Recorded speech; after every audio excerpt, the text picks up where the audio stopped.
Thank you for calling. Please leave a message. They build it, that's where I'm gonna go.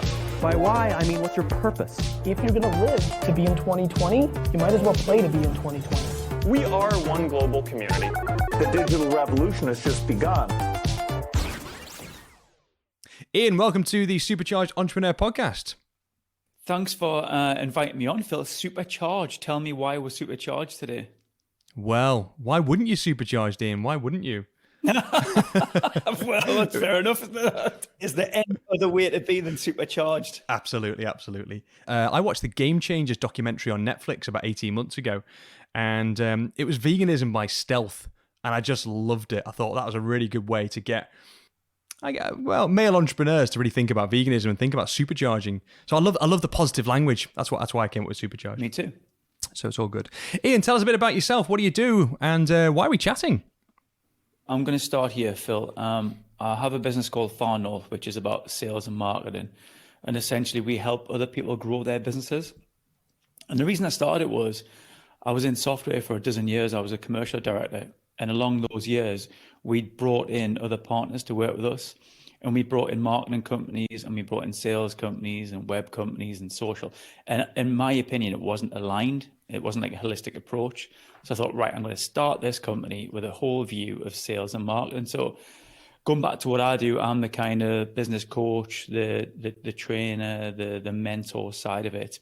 And then the kind of digital division look after all the kind of other bits that you're probably more than aware of, the brand, the websites, the social, that sort of thing. So my day is like having fun, talking to people. Yeah. That's it. Yeah. I get paid to chat. It's great, isn't it? Yeah, I love it. Do you know what my favorite part of the consultancy piece is, Ian? I just love being nosy around people's companies. I just love getting under the skin and thinking, oh, if I had that company, oh, I could do something interesting. And I don't know about you, but I find myself having to pull back and really kind of keep that third person perspective and think, look in, don't be part of this, don't be part of the company too much of a detail. What do you do? What's your approach to marketing, to consultancy? How do you go about your day job, Ian? That's a really good thing. I'll just pick up on that point you made there, because that's a good coach, Phil, who doesn't tell anybody the answers. It's up to them to try to find it out for themselves, because not everybody's right or wrong. There's no right or wrong way to do it, but it's about highlighting certain things. So my approach is from the consultancy point of view, is to go in and have a conversation. Quite often I'll work with precision engineers, software developers, and I wouldn't dare jump on a CNC, or I wouldn't dare to write a line of code. And that's why I do what I do, and that's why they do what they do. So when they say, oh God, you've probably never seen anyone like us, we do things so differently and we're rubbish at sales and marketing, I'm like, yeah, well, that's not your job. That's my job. You do the engineering bit. So, I think when companies kind of get that and they feel a bit warm inside that they're not rubbish, it makes my life easier, to be honest, and I can kind of gobble up all the gaps within the business. How do you balance your desire to move things forwards quickly, because I think all entrepreneurs are quite driven, with the consultancy half of your brain which says, I need to let my client get there in their own time? Wow, that's a good question, and I guess it's not a one size fits all. You've got to work everyone else's time scales, don't you? I think we've had that over this last year. We've had to work to someone else's time scales, and those might be government advisors and ultimately the PM. I think that's been a hard thing for us all, that we've wanted to kind of move, and we've had to just literally listen and react to when they say it. And I think that's quite a good metaphor for coaching with businesses, because they've got lead times, they've got projects to fulfill. There might be in the automotive sector, which is very much just in time and putting components and products out. And then we pop up going, have you managed to check out that proposal yet? And if you managed to sort of like give me that feedback on that particular document, and it's like, well, I've got a job to do. So I think when you understand that you're just helping people to win, and you're not really part of the company, but you're a trusted partner and associate, I think you just got to have that mentality really and work on their time skills. Yeah, absolutely. I thoroughly enjoy the process of consultancy, and I don't get to do it a lot in my day job, probably similar to you, Ian. The one thing that I think I really enjoy is when you can see individuals in the organization change, or maybe even change perspectives. What are your thoughts about how we help people change and embrace that need to change? I often quote Brené Brown on this. Brené's book, Dare to Lead, and she talks a lot about, stripping the armor, doesn't she, and becoming vulnerable as a leader. And that's what I encourage leaders to do. When I get to that coaching stage, it's often with the senior management team and often with a founder. And that's my kind of first port of call them to say, is if we want this to succeed and you want your team to enjoy a good culture and you want your business to kick on, it's 2021 now, and we don't have that kind of Victorian approach anymore. We're actually going to have to show your vulnerability, love your team, strip back all that armor, and then actually come together and communicate more transparently than you've ever done in the past right now. I think when they get that little golden nugget that drops with them, a lot that can then flood through. They're becoming really, they become with all the ideas actually, and I love to whiteboard with them. And actually, I do a simple thing, Phil. I do start, stop, continue. What should we start doing? And that might be things like they've seen in other companies. They looked over the fence and they thought, we should be doing a bit of that. Or it might be somebody who didn't have a voice before, maybe someone on the coal face. That might be someone in customer service who've heard all the things that the clients are going through, but the SMT have a totally different mindset about it. This is what we should start doing in business. Let's get them on the board. Let's just talk around them points. This is what we definitely should stop doing. This is hurting our business. Process is broken. We're wasting time. This is inefficient. And let's continue. These are the things that we really find that are amazing to our business. They bring in revenue. They keep us happy. Our customers love it. It's good communication. And just literally whiteboard that exercise. It can really, really, focus a business in the right areas. Dead simple, isn't it? Yeah, I love it. Really, really good. I think business leaders, we're really time poor. We haven't got time a lot of the time to think about even the simplest of changes. So I really like that. That's really good. Thank you, Ian. I'm gonna move on to a question around how does a leader develop their personal brand, and more importantly, why should a leader develop their personal brand? I was just talking to my colleague about this morning. We're getting sick of cold emails, Phil, right? We're getting sick of the kind of MailChimp campaigns that look very structured, blocky, big call to actions, photographs hitting our inbox. I don't know who you are. Why are you doing this? Where's the unsubscribe button? Right? So that's gone.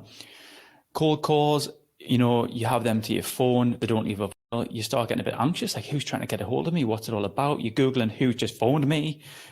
That can be brand damaging, So it's the pull, isn't it? It's the inbound kind of leads that we're looking for now. And that marketing approach that we have, I think, stems from the leadership team. Who is the face behind this company rather than a faceless corporate logo? If I had to ask our listeners right now, what was the main part of a website they'd look at?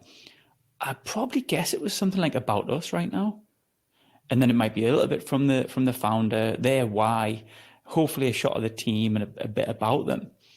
So that personal branding is so important right now to share who we are and be authentic. And, authenticity is not a dirty word. It's just overused by marketers, right? But it's very, very important right now in 2021 that we are authentic and we show who we are as leaders. So yeah, personal branding for me is very important, especially via platforms such as LinkedIn. I'm going to challenge you a little bit, Ian. Love it. For the record, I completely agree with everything you've just said. I do a lot of brand work, a lot of brand strategy work. And one of the most common objectives I get given at the start of a campaign is, at the start of a project, is we want to disassociate the management team with the brand because ultimately it creates more value in an organization and makes the exit potential of that company higher. If it's all tied to the leadership team, that is a risk to a potential acquirer.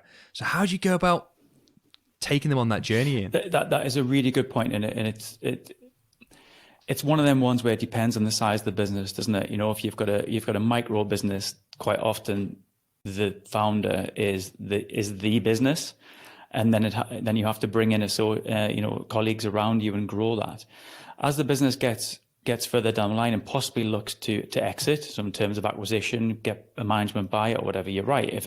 If all the eggs are in the one face of the company's basket, that can be a risk.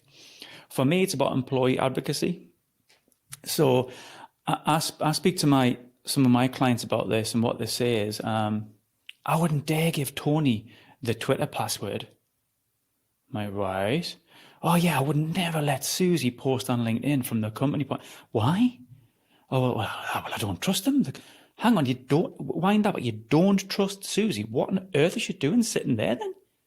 So when I kind of tell them that, like, you've got a point actually, because Susie deals with some of our top clients. Well, then surely she can have the keys to the Twitter password, right? And so if there's 30 people strong in that business and they've all got 1,000 connections, there's 30,000 LinkedIn connections that they could be sharing that journey of the business through.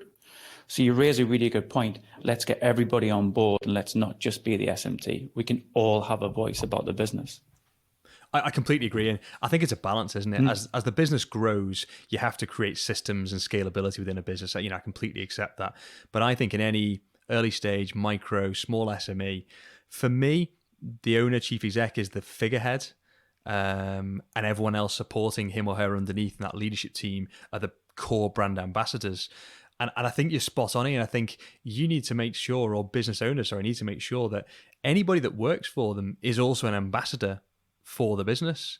So I 100% agree, 100% agree.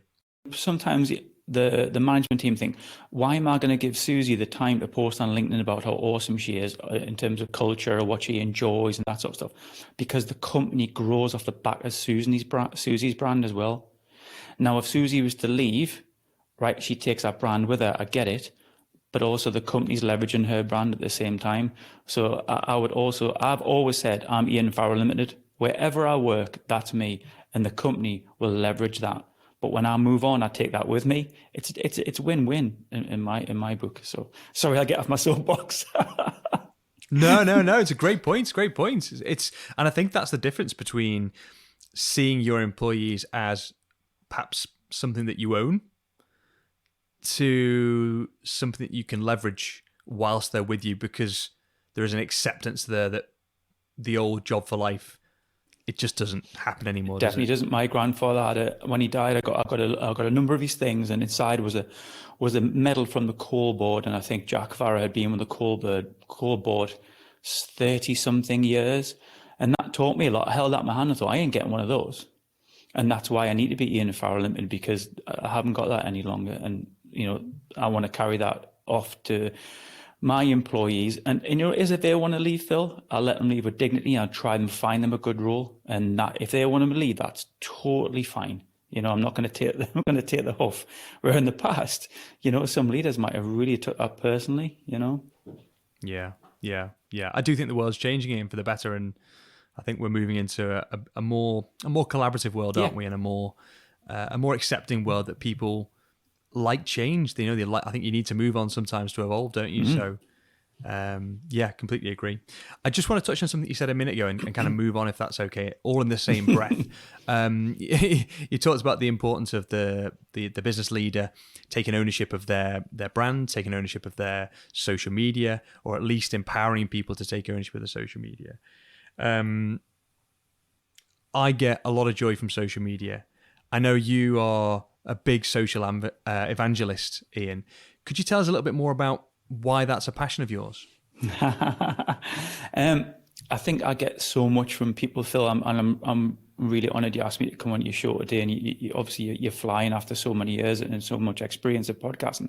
I'll learn from you. It's a two-way street, and I love to meet people, and I love to create relationships. And what I always say when I start my keynotes or when I start my training, I always started with a similar slide, and it is, if you concentrate on creating relationships, the sales will take care of themselves. And that's what I purely believe. Now, a lot of the time, my clients are immediately wanting that ROI. Where's the ROI, and where's the return on investment? I'm doing all this social work. And there's a good friend of mine, Ted Rubin, and what Ted calls this is R on R, return on relationship. Now, I love to quote that. I quoted that to my gaffer once, and it got me 6 months playing on LinkedIn. It bought me a bit more time, because ultimately there does need to be a return. But my return is my network, and I think everyone's probably heard your network is your net worth, and it really is. It actually has a worth to it. So social media for me is about creating relationships, building my network, and building it with authenticity in terms of being able to help, to give, to create relationships, and not asking for, can you introduce me? Can you buy this off me? That kind of thing. So you could say that's playing the long game, but playing the long game with integrity. I think it is playing the long game. And I think it's a win-win, Ian. One of the biggest things I've learned in the last 2 years of doing this podcast is this is the only way I can connect with brilliant people like you. Because most people like you and I, Ian, who run companies, are really time poor. Yeah. We've got a lot on our plate, lots of demands coming at us from left, right, centre. And you don't know me, I don't know you. And if I approach you with a blind email out of the blue saying, let's have a chat, let's have a coffee about marketing, or whatever it is we're selling, I'm just going to go, what makes you different to the other 10 people that have sent me the exact same email today? And why I love your advocacy of personal branding, and why I love your passion for social evangelism, is because yes, it's giving, and yes, it's kind of saying, look, this is me, I'm putting myself out there, this is the value I can bring to the world. But I think things like podcasting are a brilliant way to connect with people, and because it's free and it's only time we're exchanging between the two of us, I just think it's a brilliant way to make connections and to build your brand. Have you found the same thing with your podcast, Ian? I could talk all day on this, and actually, when I give a keynote, I've got 2 slides at the end. And what you find is when you meet people, my keynote is called "No One's Coming to Save You," and what I encourage people to do is just to say yes and just to get stuff done. And if it makes you nervous, then there's a reason why that, because it means something to you. And quite often, when it does, there's a good impact and there's a good return on that. I think we've all heard that the magic happens outside your comfort zone. So what I want to do is encourage people to step into that, really lean into that, and then see what happens. And when I started this 6 years ago, this podcasting journey, I never thought for a moment that I'd be on your show, Phil, or that I'd be writing a chapter in a book in Canada with a chap who I've never met, or in an American podcast magazine, or being on Vera last year and this year. So in a few weeks' time, I'll be a solicitor in an episode of Vera on ITV. These kind of sliding door moments when you meet someone and then you get on and they say, do you know, you shouldn't meet this girl, you should meet this guy. And stuff just happens, and your network grows and grows, and stuff comes to you. So I never start a project with, right, this is the end. It's the journey that's the exciting piece. So whenever I say to people, just start something, because you just never know what will happen, that's the thing. And we might touch upon my volunteering project later, but the volunteering thing that I started was volunteering 101. And I decided to set myself a goal of volunteering 101 times for various different charities and stuff. The people that I've met on that has been absolutely fantastic. Now, people might say, well, why are you doing that? What's the real reason behind it, Ian? You're just trying to create a little bit of PR. Well, not at all. I just want to actually quite selfishly meet people. Yes, I want to impact a certain charity, but actually I want to learn from them as well. And it's been fantastic. I've got so many sliding door moments, Phil, and little stories where stuff's happened. It's just wild. And that's because you've stepped out and said, I'm going to do it. So if anyone's listening right now, just step up, just do it. Just do it. I want to ask you about that in a second, but I just want to make a point. I'll be really honest with you, Ian. Every time I see an interview in my diary that day, I get nervous. I get that dry throat feeling, because I don't know most of the guests that I speak to either at all or in any great sense, and I'm nervous. I want to make a good impression. I want to add value. I want to make sure they feel comfortable. There's all these kind of hidden pressures in the background that people keep very, very tightly wrapped up inside. And what I'd love to know, Ian, is how would you coach somebody who is genuinely terrified of public speaking or of putting themselves out there, but really wanted to do it? It all starts from small kind of steps. You've probably heard the best time to plant a tree was, 60 years ago or whatever, but the next best time is today. And you have to take that first step. And I use an analogy about running. I love to keep fit and I love to do exercise, and running's one of the things I do. And as I get older, it gets harder, but I still drag my bones out every day. And when people say, I want to lose weight, or I want to start running, or I want to get fitter, quite often they'll say, I want to lose a stone, or I want to run a 10K. And I'm like, right, forget about that, right? The object of the target is put your shoes on, okay? Wake up in the morning, 9 o'clock, whatever, put your shoes on, put your running gear on, and walk to the bottom of the stairs. That's your target, right? Because when you're standing at the bottom of the stairs with all your running gear on, you're going to open the door. And when you open the door, you're going to step out. And when you step out, whatever happens after that is a bonus than what you were doing yesterday, whether that be quarter of a mile, half a mile of walking, and you just come home. You've got to start somewhere. And it's just giving yourself that little start. And I've been there, right? I'm there I was there last night, and I said, right, I'm going to put my running gear hanging over the banisters. When I wake up, it's there. I just need to pull it on, and I've got no excuse, because it's just so easy to say no. So that little analogy there can be used for anything. Public speaking, start small, Phil. Go to your local chamber of commerce, just reach out and say, have you got, we've got, 17 people here every month. Can I come and talk about marketing to them? And slowly grow and grow and grow. Baby steps, let's not think about getting on the stage in front of thousands right now. No. No, it's those micro steps. I love that, Ian. That's really good advice. One step at a time. And I'm all about building habits as well. I think as human beings, we're programmed to build habits because it helps us get through the day. It helps us get through life. And I think that's a really good example. Just put the running shoes by the door. I like that. Just that little thing. And if on the first day you don't pick them up, that's fine. Keep putting them there until the day you do pick them up, and then the next day you put them on. I just love that. That's really, really good, Ian. Thank you. I want to talk a little bit about entrepreneurship. I want to talk a little bit about business growth.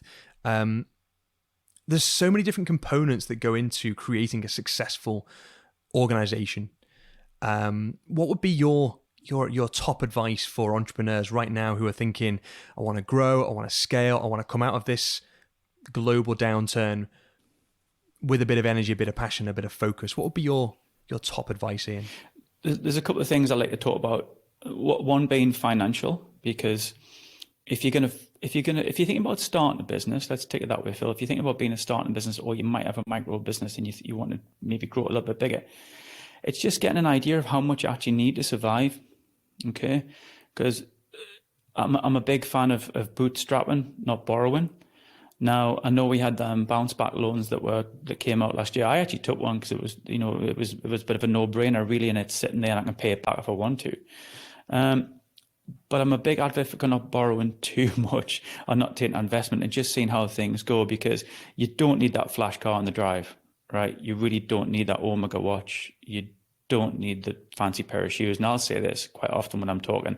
I wear a Casio G-Shock, I wear Nike Air, and I've got a beat up Subaru outside. But before it was, I needed the Merc, I needed the Omega and that sort of stuff. And you get trapped, right? You get locked in this. I've got to impress people that this is who I am. And I would just forget about all that financial stuff. You won't starve for a start. You just have to cut your cloth accordingly. So you might not be going abroad anymore. You might be going to the lakes, camping, right? But what happens when you get there? You do something different. It's a different experience, a different journey. You find out you actually like camping, So for me, it's about get your finances right. Just reverse engineer it. How much do I actually need to live? And then when you find that out, you think, actually, during this, I could actually start this business. I could actually go for it here. I could take this side hustle from something that was just a passion project or actually a company. So there's that side of it if you're a smaller business, really. But the other side is, for me, it's all about culture, Phil. It's about loving your teams. And if you create a really good culture and you get everybody on board and everybody on side, when you want to reach out to your team and say, look, this is where we are, I think we should scale up. It would be a disservice if we didn't take this business any further. But I can't do this on my own. I need everybody on side with this. And it's a cultural thing. Everybody needs to get on the bus together. And I had a company when I was involved and there was 30 of us. There was 2 people weren't on that bus. And unfortunately, they had to get off. Because if not, it just kind of sours it for everybody else. So I think it's about communication, transparency, and building a really good culture. Yeah, yeah, yeah. I agree. It's probably the hardest thing to do, I think, as an entrepreneur, to build that culture, isn't it? I think it's a challenge because it means letting go of control. And fundamentally, I think entrepreneurs become entrepreneurs because they crave that control and that kind of that freedom to express what they want to express. Does that resonate with you, Ian? And how do you help business leaders overcome that fear of losing control? Do you know what's really interesting? Because when I started this business, I started it without a financial vision. I started it with a values vision. Because I'd been in some kind of, trying to be diplomatic here, some not very nice cultures. I thought, you know, yes, I don't want to do this. I don't want to be staring into my vindaloo on a Sunday evening thinking, oh my God, I've got to go to work on Monday. It's awful, right? You're trying to get through to the weekend until you can get in the pub, or you stand on the terraces and you have a shout, or you go for a meal with your wife, whatever your release might be, you know, lifting weights, punching each other in the face in the boxing ring, whatever, right? And then it's rinse and repeat. You start again on the Monday. And I'd been in that position. And I thought, no way am I doing that to me again. So I started this company with culture in mind. And everyone I bring in has to be in that same cultural space. So it's quite an interesting one. I don't want someone with a load of skills. I want them with the right attitude, and we'll train the skill. You know? So for me, it's quite interesting when he said that about control. My only control is about actually bringing people in, because I'm so scared about breaking it. So it's like hire fast, but then fire fast as well. You know, if they're not on board, you've got to get rid of them, because if not, they can drag you down. And one person can drag a company down pretty easily. I'd say it's something that I learned a few years back that's really inspired me as a business leader. A chap that I respected, a mentor at the time, said to me, your only goal as chief exec is to make yourself redundant. That's it. If you've got a business that doesn't need you, that is a brilliant, scalable business that has real value in the market if you ever chose to sell or to release some of your equity. And I'm going through that process right now, actually, and I'm bringing in a few more people to help us ramp up post pandemic, and it's scary because I'm not getting the 1,000 emails a day I used to get.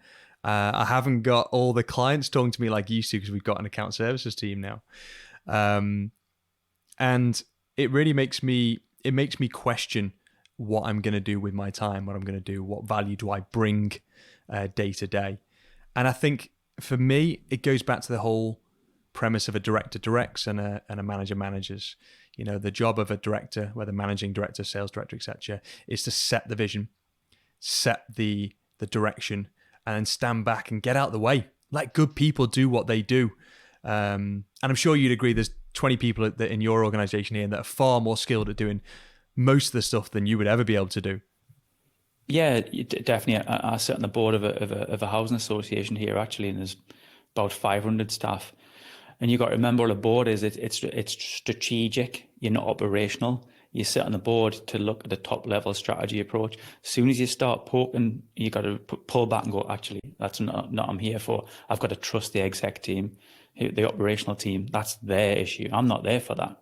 I'm there to challenge and scrutinize and oversee. So yeah, it's about that. Not digging too deep and poking the hornet's nest. You've got to let people make mistakes, right? And to be honest, sometimes it's not a mistake, because who's to say what's right and wrong? Everyone approaches projects and clients differently.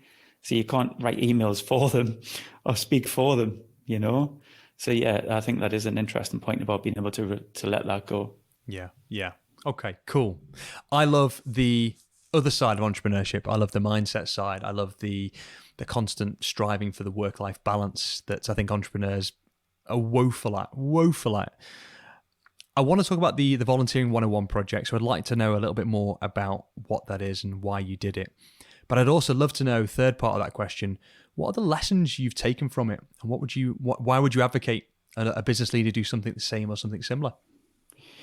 Yeah, I'm going to touch upon the work-life balance bit first, because I'm terrible at this. I've burnt out 3 times, Phil, and I speak quite openly about this and about mental health.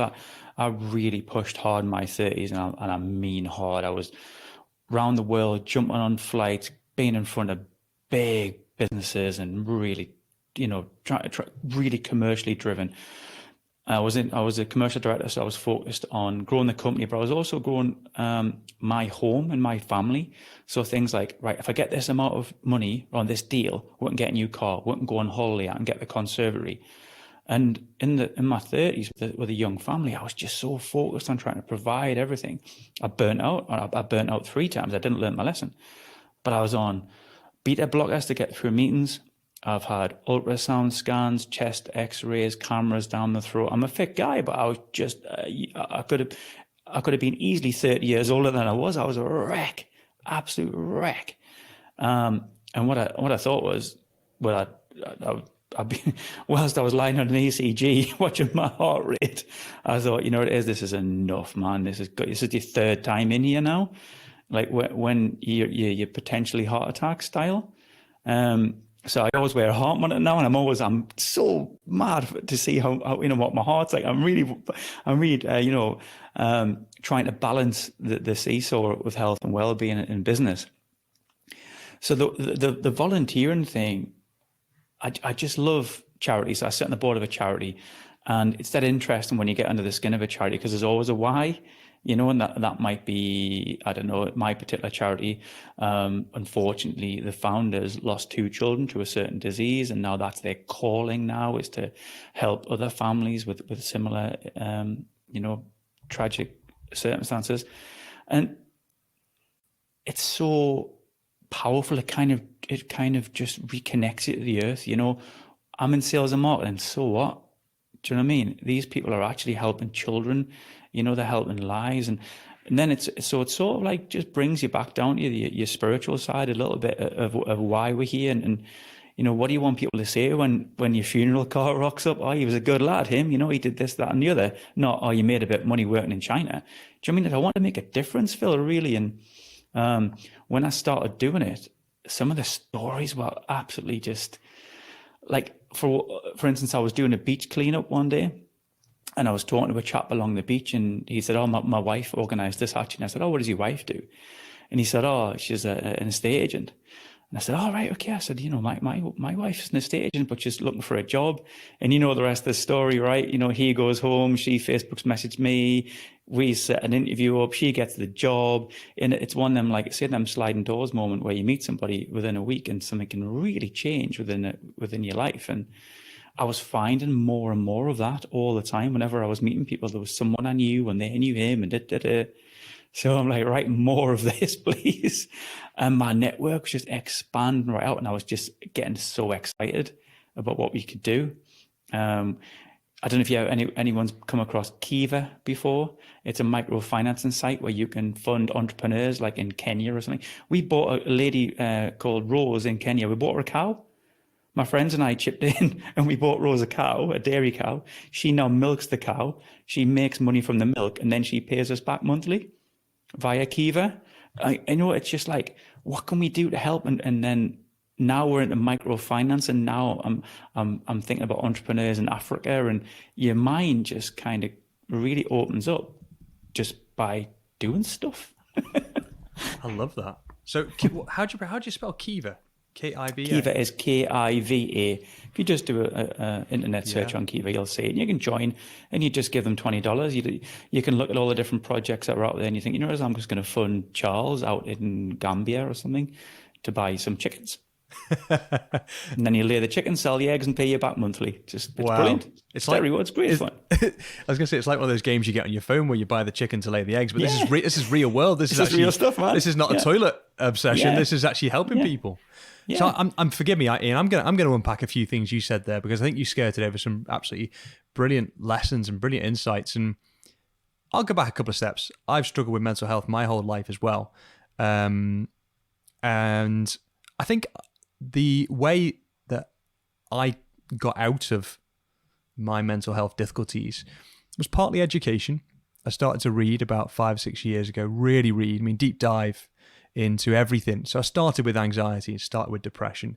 But then what I realized very quickly was actually it was my lack of understanding of the world around me. And I found evolutionary psychology, and I found philosophy.